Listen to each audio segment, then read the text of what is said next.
ayo berangkat. Sudah siang nih, keburu panas nanti di jalan. Ya Kak, sebentar.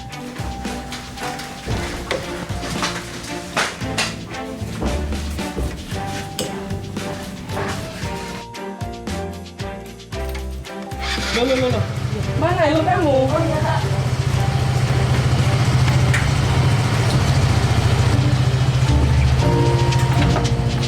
Sudah semua, Sen? Kak, ayo berangkat. Ayo.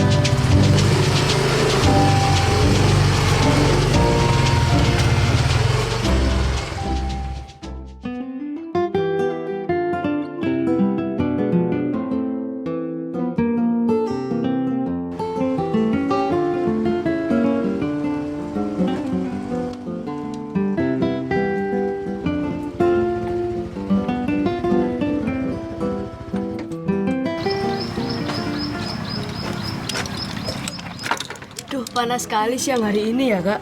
Lah gimana nggak panas? Berangkatnya tadi terlalu siang. Tadi kelamaan nungguin kamu, bangun tidur, mandi, tidak selesai lagi. Maaf ya Kak. Ya nggak apa-apa. Ayo kita mancing. Ayo.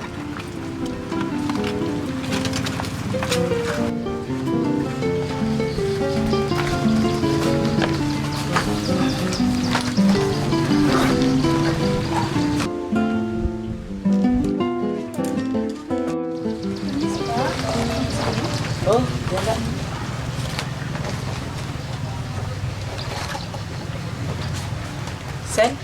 Sen, ya. Ini kamu mau pesen minum apa? Yang seger-seger ya. Aku mau pesan es jeruk aja sama cemilan sambil nungguin dapat ikan. Oke lah kalau begitu, Mbak.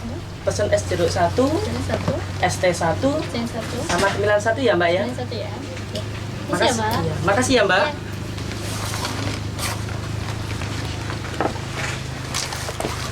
Oh iya Kak, kemarin aku dapat tugas IPA dari sekolah mengenai pembentukan bayangan pada cermin. Bantu jelasin dong Kak, aku masih belum paham. Walah, kamu itu hari Minggu masih mikirin tugas.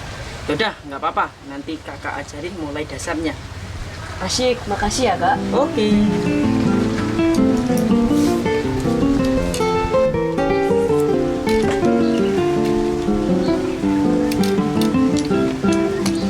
Sifat cahaya ada 4. Yang pertama, cahaya merupakan gelombang elektromagnetik, di mana energi cahaya dirubah menjadi energi panas dan merambat secara langsung tanpa melalui medium. Seperti pancaran matahari yang terkena kulit kamu saat berangkat tadi, terasakan kamu kepanasan tadi. Iya. Iya kan? Iya. Oh, seperti itu. Sifat cahaya yang kedua yaitu cahaya dapat dipantulkan. Coba sekarang kamu lihat gelombang yang tenang yang ada di sana tadi dengan permukaan air yang di sini yang bergelombang. Maksudnya Kak? Seperti ini penjelasannya. Pemantulan cahaya pada permukaan kolam yang tenang merupakan pemantulan teratur, dikarenakan permukaan kolam yang rata, sehingga hasil pemantulannya hanya satu arah. Sedangkan cahaya yang mengenai bidang permukaan yang tidak rata, seperti jalan raya atau permukaan air yang bergelombang, akan dipantulkan ke segala arah.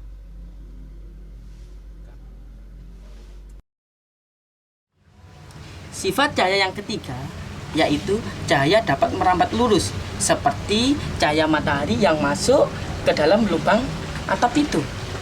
Oh, seperti yang di dapur nenek itu ya Kak?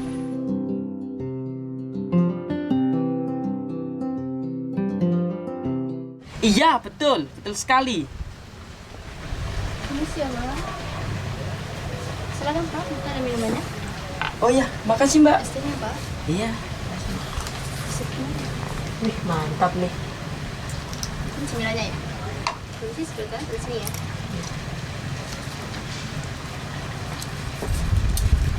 Wih, mantap nih. Sebentar, jangan diminum dulu. Coba kamu amati sedotan yang ada dalam gelas itu. Loh, kok kalau di dalam air terlihat bengkok, tapi jika ditegakkan terlihat lurus? Wah, bisa jadi trik sulap ini. Nah, itu bukan trik, bukan trik sulap, tapi itu adalah sifat yang keempat, yaitu cahaya dapat dibiaskan. Seperti ini teorinya. Cahaya akan dibiaskan ketika melalui medium yang memiliki kerapatan yang berbeda. Kecepatan cahaya akan menurun saat memasuki medium yang lebih rapat seperti air, sehingga juga mempengaruhi besarnya efek pembiasan yang terjadi. Namun, pembiasan tidak akan terjadi saat benda dicelupkan dalam posisi tegak lurus, karena pemantulan cahaya akan searah tegak lurus dengan datangnya cahaya. Oh, saya kira trik sulap. Ternyata ada ilmunya ya. Asyik, tambahan ilmu nih. Lalu bagaimana pembentukan bayangan pada cermin, Kak? Sabar dulu, Tosen. Sebelum kakak menjelaskan tentang pembentukan bayangan pada cermin, sekarang kakak memberi kamu tugas. Kamu pinjam sendok, nampan stainless ke pelayan, dan kamu lepas kaca spion yang ada di sepeda kakak tadi. Untuk apa, Kak? Mau main sulap lagi? Sudah, sana. Kamu nanti akan tahu sendiri. Oke, tapi tolong tungguin alat pancingku ya. Takutnya nanti dapat ikan. Iya, beres.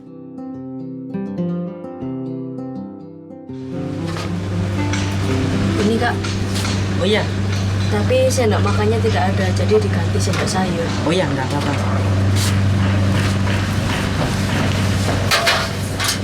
Sekarang mari kita praktekkan pembentukan bayangan pada cermin, baik cermin datar maupun cermin lengkung, cembung, dan cekung.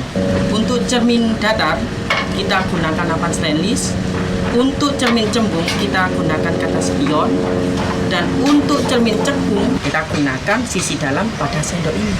Oh, seperti itu. Terus bagaimana caranya, Kak?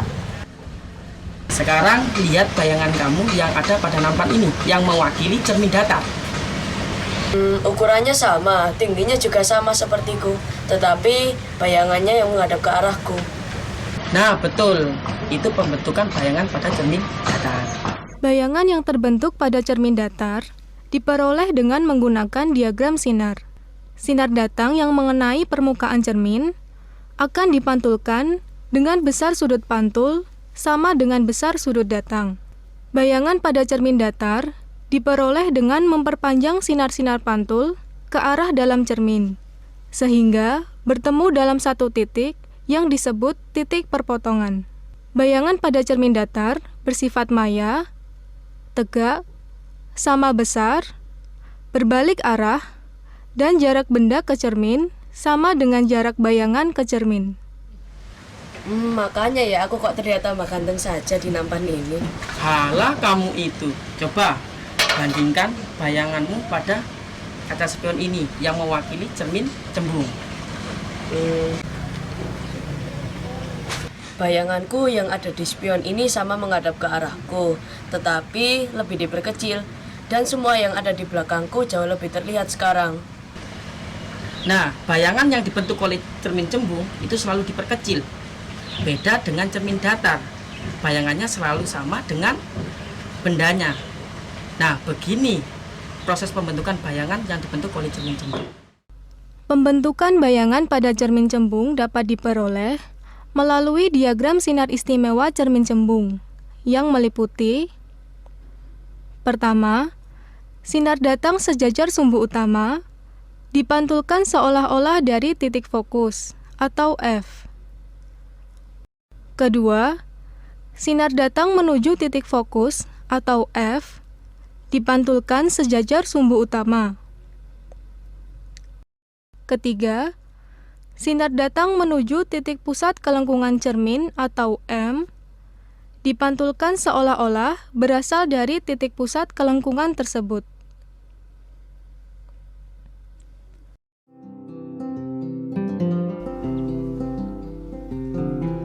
Pembentukan bayangan pada cermin cembung diperoleh dari pertemuan sekurang-kurangnya dua sinar istimewa. Bila benda diletakkan di sembarang tempat di depan cermin cembung, akan membentuk bayangan bersifat maya, tegak, diperkecil. Oh, seperti itu. Makanya kaca spion kendaraan bermotor menggunakan cermin cembung. Coba menggunakan cermin datar. Maka jika ada kendaraan di belakang tidak akan terlihat. Kamu bilang Ita itu. Coba sekarang bandingkan dengan cermin cekung yang diwakili sisi dalam sendok ini. Coba lihat bayangan kamu. Kok bayanganku jadi terbalik? Kepalaku berada di bawah. Mengapa ya, Kak? Nah, pembentukan bayangan pada cermin cekung banyak wujudnya. Salah satunya yang kamu lihat. Nyata, terbalik, dan diperkecil. Begini proses pembentukan bayangannya. Pembentukan bayangan pada cermin cekung dapat diperoleh melalui diagram sinar istimewa cermin cekung yang meliputi: pertama, sinar datang sejajar sumbu utama akan dipantulkan melalui titik fokus. Kedua, sinar datang melalui titik fokus akan dipantulkan sejajar sumbu utama. Ketiga, sinar datang melalui titik pusat kelengkungan cermin akan dipantulkan kembali melalui titik pusat kelengkungan cermin. Pembentukan bayangan pada cermin cekung diperoleh dari pertemuan sekurang-kurangnya dua sinar istimewa. Jika benda diletakkan di belakang titik M di depan cermin cekung, akan terbentuk bayangan nyata, terbalik, diperkecil pada bidang antara titik F dan M.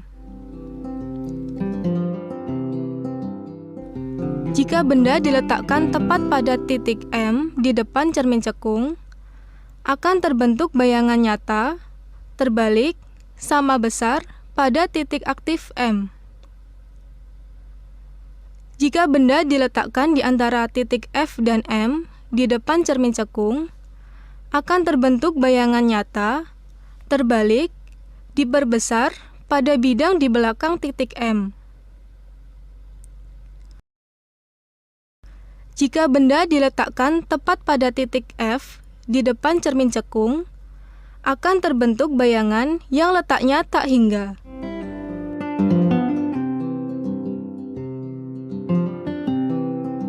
Jika benda diletakkan di antara titik pusat cermin atau O dan F di depan cermin cekung, akan terbentuk bayangan maya, tegak, diperbesar pada bidang di belakang cermin. Wah, kakak memang jos. Ah, kamu itu bisa aja. Sudah paham belum? Kalau sudah, coba kamu jelaskan prinsip pembentukan bayangan pada cermin. Oke, aku sudah paham sekarang. Jadi proses pembentukan bayangan pada cermin adalah Cahaya yang datang pada cermin datar akan dipantulkan dengan besar sudut datang sama dengan sudut pantul.